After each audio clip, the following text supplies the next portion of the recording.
नमस्कार सभी लोगों। क्लास 7 का जो हम लोग अध्याय 18 जो जंतुओं में रक्त परिसंचरण और उत्सर्जन पढ़ रहे हैं, यानी ब्लड सर्कुलेशन और एक्सक्रेशन हम लोग को पढ़ना था।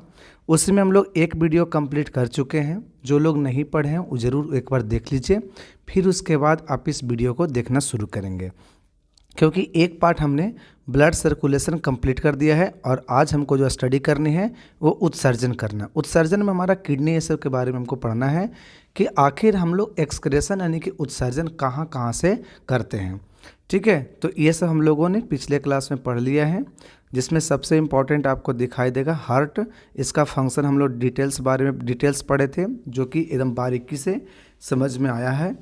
तो इस प्रकार से हम अभी एक्सक्रेशन निकालते हैं, जो कि आगे हैं। देखिए अब स्टार्ट हो जाएगी। ये है हमारा जंतुओं में उत्सर्जन। टॉपिक आज का हमारा क्या है? जंतुओं में उत्सर्जन। अब उत्सर्जन देखिए, जैसे कि आपसे हम कहें पानी पीते हैं, तो पानी पीते हैं तो गर्मी के दिन में ज़्यादा पानी पी लेते हैं, फिर भी टॉयलेट उतना नहीं जाते हैं। लेकिन ठंडा के दिन में देखिए कि आप 2 गिलास भी पानी पी लेंगे ना, तो आप टॉयलेट तुरंत चले जाओगे। इसके पीछे रीज़न क्या है? तो यही है उत्सर्जन। देखिए, जब हम शरीर में 2 गिलास पानी पिए हैं तो पानी तो निकलेगा शरीर से।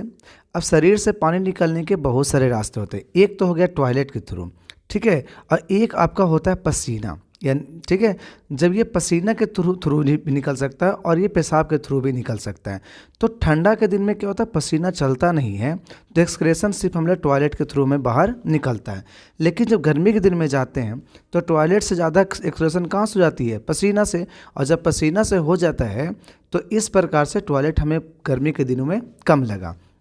एक तो उत्सर्जन हमने यहाँ देखा।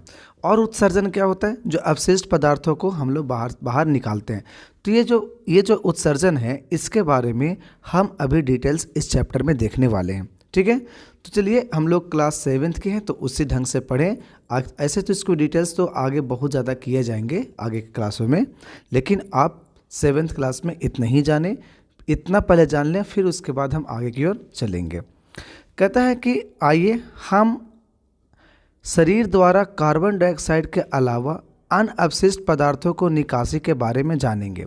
हम लोगों ने कल के डिस्कशन में पढ़ा था कि जो धमनी होती है ये ऑक्सीजन को लेकर के जाती है, तो ये था ऑक्सीजनेटेड ब्लड। लेकिन जो सीरा होता है ये कार्बन डाइऑक्साइड को लाती है।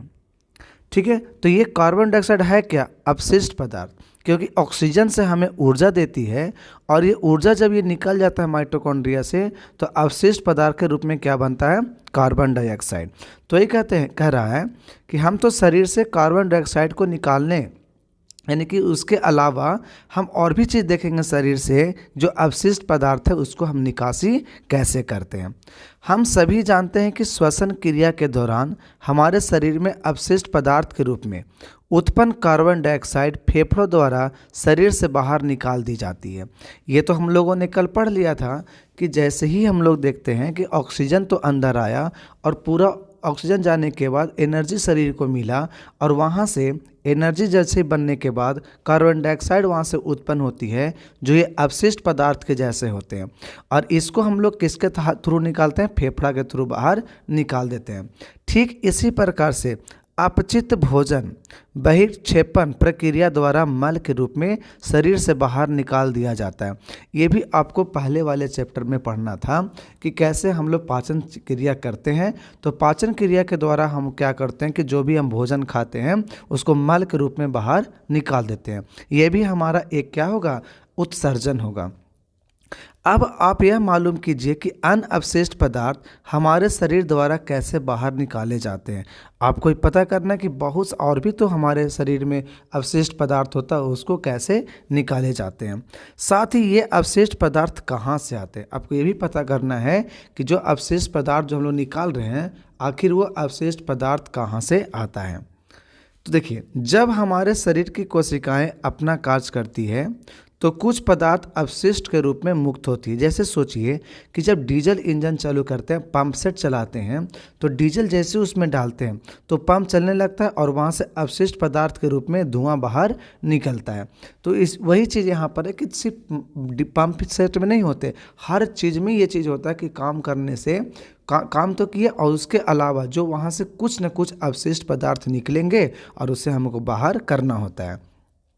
ज़्यादातर ये पदार्थ विषाक्त होते हैं, ज़्यादा जहरीले होते हैं, इसीलिए इन्हें शरीर से बाहर निकालने की ज़रूरत होती है। जब ये जहरीले चीज़ अगर शरीर के अंदर रह जाएंगे तो शरीर के लिए हानिकारक होंगे, इसीलिए इसको शरीर से बाहर निकालने की ज़रूरत होती है। अतः सजीवों द्वारा कोशिकाओं में बनने वाले अवशिष्ट पदार्थों को बाहर निकालने की प्रक्रिया को ही क्या कहते हैं? उत्सर्जन कहते हैं। तो अतः सजीवों द्वारा कोशिकाओं में बनने वाले अवशिष्ट पदार्थ, ठीक है, जो भी कोशिका में हमारा काम का चीज़ था उसको किए और उसके फलस्वरूप कुछ हमारा अवशिष्ट पदार्थ बन जाता है। अब उस अवशिष्ट पदार्थ को उस अवशिष्ट पदार्थ को हम बाहर निकालते हैं। तो जो बाहर निकालने की प्रक्रिया होती है उसे ही हम लोग उत्सर्जन कहते हैं। ठीक है, उसे हम लोग क्या कहते हैं? उत्सर्जन कहते हैं। ध्यान देना, ये क्या हो गया? उत्सर्जन का डिफिनेशन है। कोई दिक्कत? यहाँ तक आप लोगों को क्लियर यहाँ से हो गया होगा। एक मिनट, थोड़ा सा और, सॉरी,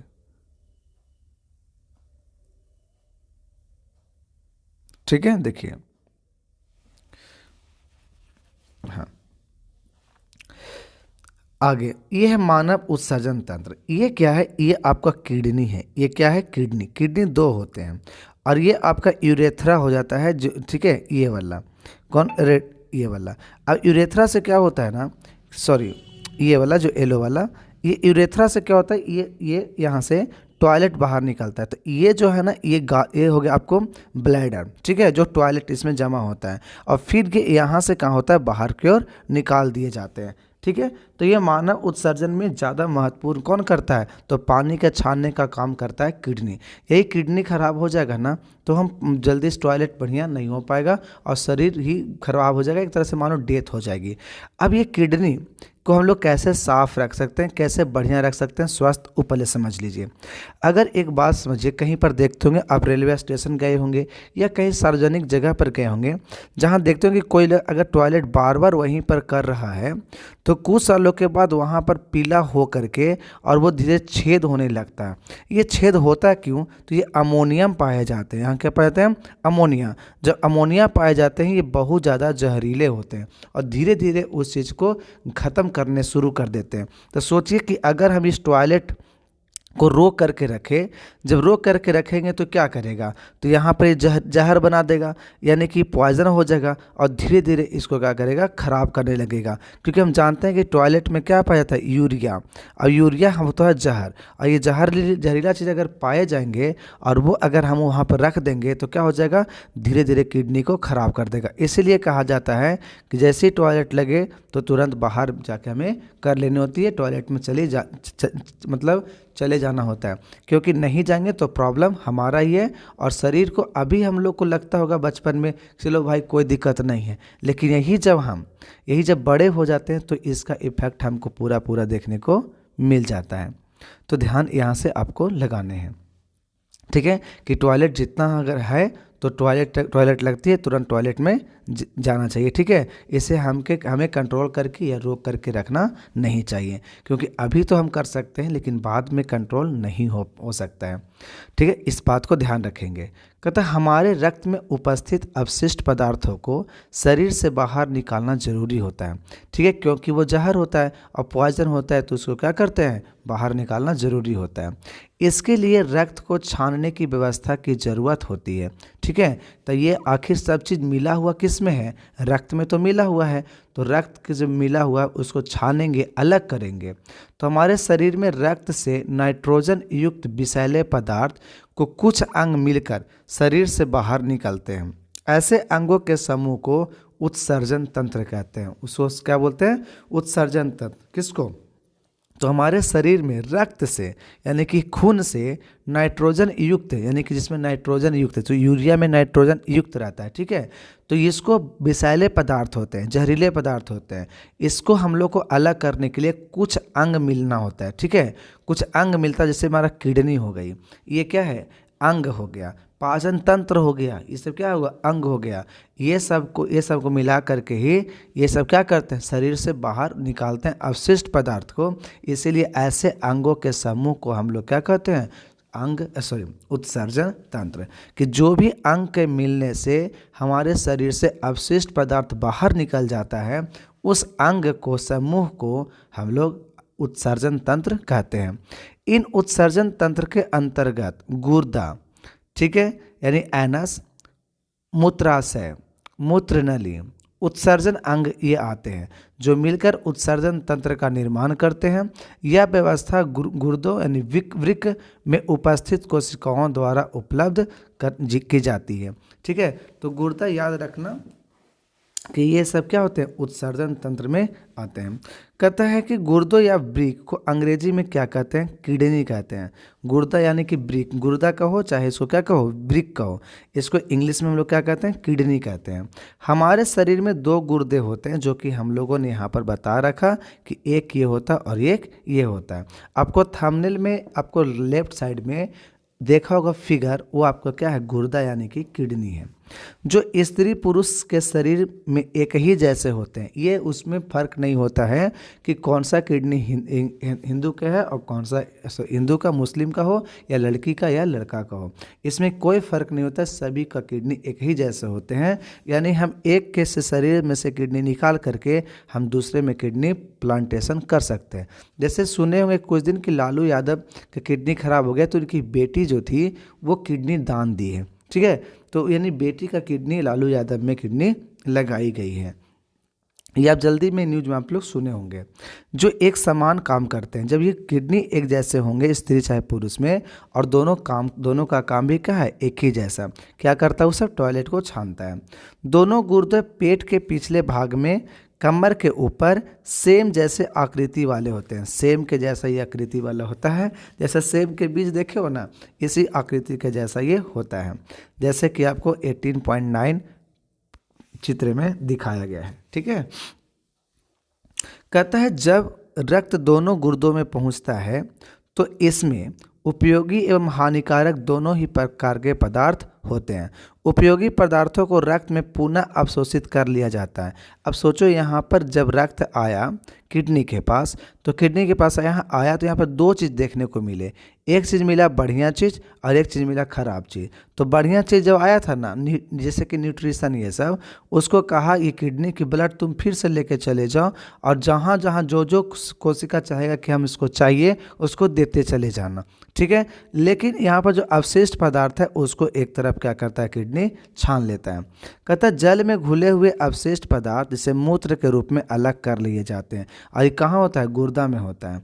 गुर्दों से मूत्र वाहिनियों से होता हुआ मूत्राशय यानी पेशाब की थैली में जाता है, और मूत्र वाहिनियों नली के आकार की होती है, और मूत्राशय में मूत्र जमा हो जाता है, और मूत्राशय से एक पेशी नली जुड़ी होती है जिसे मूत्र मार्ग भी कहते हैं, ठीक है। जिसे हम लोग क्या कहते हैं, मूत्र मार्ग कहते हैं। मूत्राशय कौन है, तो ये वाला है, ठीक है। यहाँ से जो नली आया था यहाँ से छान करके, और फिर यहाँ से क्या कर दिया गया, बाहर निकाल दिए गए, ठीक है। देखिए मूत्र मार्ग का दूसरा सिरा खुला होता है जिसे मूत्र रंध्र कहते हैं।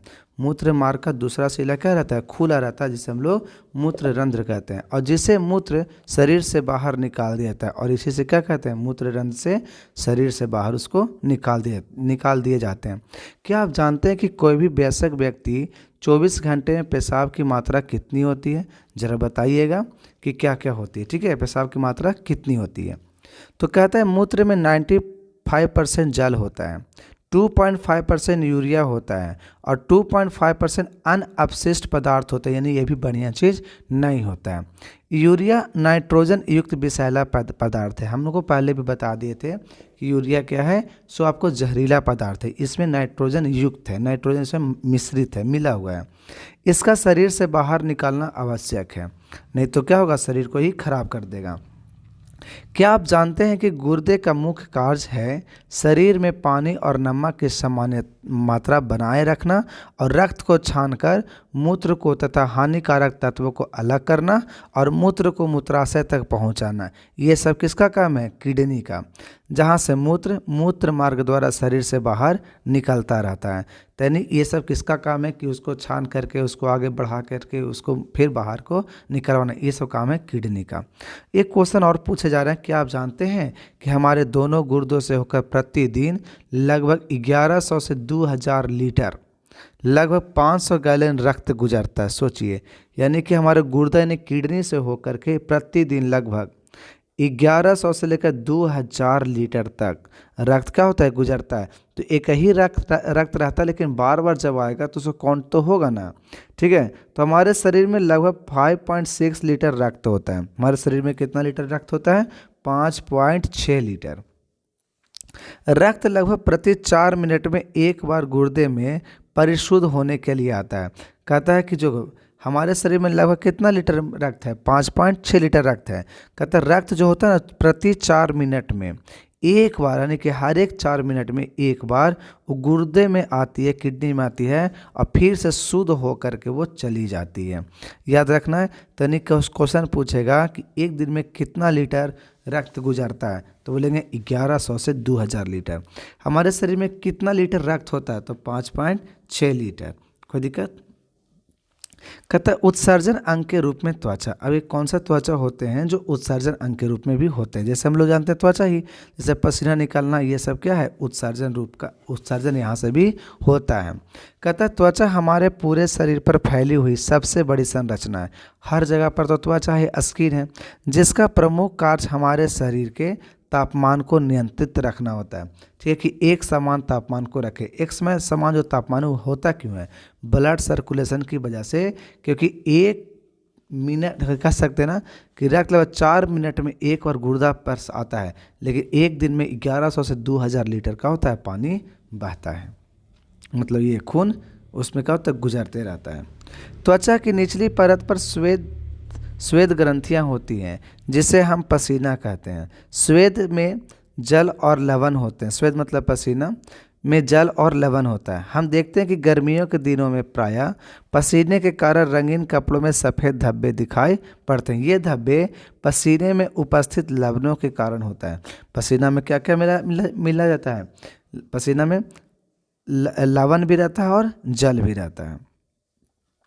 कहता है जिस प्रकार मिट्टी के घड़ों के छिद्र से रिसकर पानी उनकी बाहरी सतह पर आकर वाष्पित होती है और घड़े का पानी ठंडा हो जाता है, ठीक उसी प्रकार पसीना भी हमें शरीर को ठंडा बनाए रखने में सहायता करता है। पसीना तो निकलता है, लेकिन वो क्या करता है? फिर वो ठंडा शरीर को बना के रखता है। जिस प्रकार से घड़ा है ना, तो घड़ा में पानी का है ठीक ठाक रहता है, इसमें छेद रहता है, तो यहाँ से पानी वाष्पित होकर कहाँ रहेगा? बाहर रहेगा, और ये वाला क्या रहेगा? सब ठंडा रहेगा।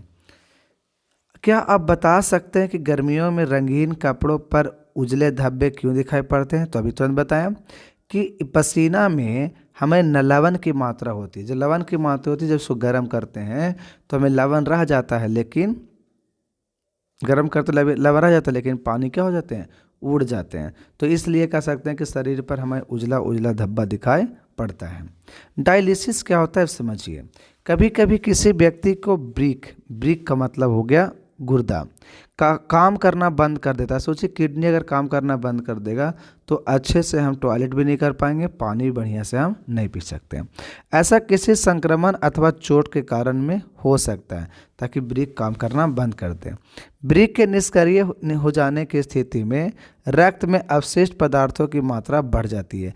ब्रिक था ही ना कि जो रक्त को क्या करता, 4-4 मिनट पर शुद्ध करते रहता था, छांटते रहता था। ठीक है, लेकिन कोई छांटने वाला अगर ना हो रक्त को, तो क्या हो जाएगा? सब खराब हो जाएगा। तो ऐसे व्यक्ति की अधिक दिनों तक जीवित रहने की संभावना क्या होती है? कम हो जाती है। अतः यदि कृत्रिम ब्रिक द्वारा रक्त को नियमित रूप से छानकर उसमें से अपशिष्ट पदार्थ को हटा दिया जाए तो उसकी ज़िंदगी भी क्या हो सकती है? बढ़ सकती है, नेचुरली नहीं तो कृत्रिम। इस प्रकार रक्त के छानने की विधि को अपोहन यानी कि डायलिसिस कहते हैं। रक्त के छानने की विधि को क्या कहते हैं? अपोहन यानी कि डायलिसिस। अब आपका यहाँ पर है कि जो मानसी थी और सलमा थी और रवि थी, जानना चाहते थे कि कभी कभी हमारे शरीर के अंग, हाथ और पैर कुछ समय तक दबे रहते हैं। क्या होते हैं? कुछ समय तक दबे रहते हैं और वे शून्य हो जाते हैं। क्यों? क्योंकि ब्लड सर्कुलेशन वहाँ पर जाम हो जाते हैं, नहीं चल पाते हैं और उनमें झिनझिनी पैदा हो जाती है। ऐसा इसलिए क्योंकि वहाँ पर ब्लड सर्कुलेशन नहीं होता है। शिक्षक ने बताया कि हमारे शरीर के अंगों को हिलाने डुलाने का काम मांसपेशियाँ करती है, चाहे आँखें की पलक हो या पैर की उंगली या घोड़े की कान। किसी भी जीव का कोई भी अंग बिना मांसपेशियों के नहीं हिल सकता। सही बात है, बिना मांसपेशियों कोई चीज़ हिल नहीं सकता। परंतु मांसपेशियाँ तब तक काम नहीं कर पाती जब तक उन्हें लगातार रक्त ना मिलता रहे। अगर रक्त मिलना बंद हो जाएगा तो काम करना पेशियाँ बंद कर देगी और उनमें तंत्रिकाओं का जाल ना बिछाओ। इन्हीं तंत्रिकाओं के द्वारा मांसपेशियों को संदेश मिलता है कि उन्हें सिकुड़ना है या फैलना, चाहे दाएं मुड़ना चाहे बाएं मुड़ना। यही कारण है कि जब हम लगातार किसी असुविधाजनक स्थिति में बैठे या लेटे रहते हैं और हमारे हाथ या पैर कुछ समय तक दब जाते हैं तो उस समय भाग में रक्त का बहाव क्या होता है? रुकावट हो जाती है उसमें। ठीक है, इस रुकावट का नतीजा यह होता है कि उस अंग की पेशियों तथा तंत्रिकाओं को ऑक्सीजन और पोषण युक्त रक्त नहीं मिलता है। ठीक है, या फिर कम मिलता है, उसको पोषण युक्त रक्त कम मिलता है, कम मिलता है। ऐसी स्थिति में तंत्रिकाएं अपना काम ठीक से नहीं कर पाती, फलतः वे न तो बाहर से संवेदना को ग्रहण कर सकती हैं और न ही पेशी को संदेश पहुंचाकर अंगों को हिला डुला सकती है। इसे ही हम बोलचाल के भाषा में कहते हैं कि क्या हो गया? वो शून्य हो गया, यानी जैसा था वैसा ही बना रह गया। कुछ इंग्लिश याद रखिएगा, आपको यहाँ पर दिए गए हैं और आपको यहाँ पर है अगले बार है हमने क्या क्या सीखा, इसको एक बार पढ़ लीजिए। रक्त वह तरल पदार्थ है जो जंतुओं के रक्त वाहिनियों में प्रवाहित होता है। क्या होता है? रक्त वाहिनियों में प्रवाहित होता है, याद रखिएगा। हमारे रक्त में दो प्रकार की कोशिकाएं होती है, पहला आरबीसी और दूसरा डब्ल्यूबीसी। रक्त का लाल रंग हीमोग्लोबिन की उपस्थिति के कारण होती है। रक्त का थक्का जमना उसमें उपस्थित प्लेटलेट्स के कारण होती है। हमारे शरीर में दो प्रकार की रक्त वाहिनियाँ पाई जाती है, धमनी और शिरा। धमनियाँ हृदय से ऑक्सीजन सहित रक्त की शरीर के सभी भागों में ले जाती है एवं शिराएँ कार्बन डाइऑक्साइड युक्त रक्त को शरीर के सभी भागों से वापस हृदय में लाती है। हृदय वह अंग है जो रक्त द्वारा पदार्थों के परिवहन के लिए पंप के रूप में कार्य करता है और ऊपरी दो कक्ष आलिंद एवं निचले दो निलय होते हैं। दो निलय और दो आलिंद होते हैं। सजीवों द्वारा कोशिकाओं में बनने वाले अवशिष्ट पदार्थों को बाहर निकालने की प्रक्रिया को ही उत्सर्जन एवं निकालने वाले अंगों के समूह को उत्सर्जन तंत्र कहते हैं। गुर्दे का मुख्य कार्य क्या था? शरीर में पानी और नमक की मात्रा को संतुलित रखना तथा रक्त को मूत्राशय तक पहुंचना। आपको क्वेश्चन है, इसमें बता सकते हैं आप आंसर। रक्त वह द्रव है जो जंतुओं के किस भाग में प्रवाहित होती है? रक्त वाहिनियाँ में, कि कोशिकाओं में, कि ऊतक में, किनमें से कोई नहीं? तो आंसर कौन होगा? रक्त वाहिनियाँ। रक्त का लाल रंग किस वर्ण के कारण होता है? ऑक्सीजन से, कि कार्बन डाइऑक्साइड से, कि लाल रंग से, कि हीमोग्लोबिन? तो आंसर क्या होगा? हीमोग्लोबिन। रक्त की वे कोशिकाओं जो रोग को नष्ट करते हैं, तो रोग को नष्ट कौन करते हैं इसमें से? CBZ या फिर कौन है? पहला आरबीसी या डब्ल्यूबीसी या फिर CBZ, इनमें से कोई नहीं। कौन है? रक्त की वे कोशिकाएं जो रोगाणु को नष्ट करते हैं। देखिए, रोगाणु के नष्ट करने वाले दो होते हैं, एंटीबॉडी होता है। एंटीबॉडी आपको दो चीज़ में पाते हैं, एक तो प्लाज्मा में और दूसरा आपको WBC में। ठीक है, ध्यान रखेंगे। तो इसका आंसर जल्दी से आप लोग दीजिए। क्या बोले? दो होते हैं जिसमें एंटीबॉडी पाए जाते हैं, एक तो आपका प्लाज्मा है और दूसरा कौन है? WBC। ये दोनों में क्या होते हैं? रोग प्रतिरोधक क्षमता होता है जो रोगों को क्या करता है? नष्ट कर देता है। आंसर कौन होगा? WBC। रक्त को थक्का बनाना किस कोशिका की उपस्थिति कारण होता है? RBC कारण, कि WBC, कि प्लेटलेट्स? तो आंसर क्या था? प्लेटलेट्स। और बताते हैं इसमें, याद रखिएगा, थक्का जो बनता है किस विटामिन पूछेगा तो विटामिन K याद रखना है। ठीक है, कहता है कि विश्राम की अवस्था में एक वयस्क व्यक्ति को नाड़ी स्पंदन कितने बार होता है? 72 बार। ठीक है, यहाँ तक आप समझ सकते हैं, बना सकते हैं। कहता है वे रक्त वाहिनियाँ जो हृदय से ऑक्सीजन समृद्ध रक्त को शरीर के सभी अंगों में ले जाती है, क्या कहलाती है? तो इसको धमनी कहते हैं। क्या कहते हैं? धमनियाँ। वे रक्त वाहिनियां जो कार्बन डाइऑक्साइड समृद्ध रक्त को शरीर के सभी भागों से वापस हृदय तक ले जाती है, उसे क्या कहते हैं? शिरा। डॉक्टर हृदय धड़कन को मापने के लिए स्टेथोस्कोप यूज करता है, स्टेथोस्कोप यूज करता है। अपशिष्ट पदार्थों को शरीर से बाहर निकालने की प्रक्रिया क्या कहलाती है? उत्सर्जन कहलाती है। क्या कहलाती है? उत्सर्जन। हमारे शरीर में लगभग 5.6 लीटर रक्त होता है। कोई दिक्कत? अब आपसे क्वेश्चन है सही और गलत का। हमारा हृदय 4 कक्षों में बटा हुआ होता है, सही बात है। गुर्दे की आकृति गेंद जैसी होती नहीं, सेम के जैसा होता था। स्पंज और हाइड्रा जैसे जंतुओं में रक्त नहीं पाई जाती है, सही बात है, एक कोशिका है। धमनियाँ ऑक्सीजन समृद्ध होती है, सही बात है। शिराएँ कार्बन डाइऑक्साइड विहीन होती है, गलत बात है, क्योंकि शिराएँ जो होता है इससे कार्बन डाइऑक्साइड सहित होता है। अब आगे है मिलान करना। कहता है धमनी एवं शिरा रक्त क्या है? रक्त वाहिनियाँ हैं। अवशिष्ट पदार्थ इसमें कौन कौन है बताइएगा?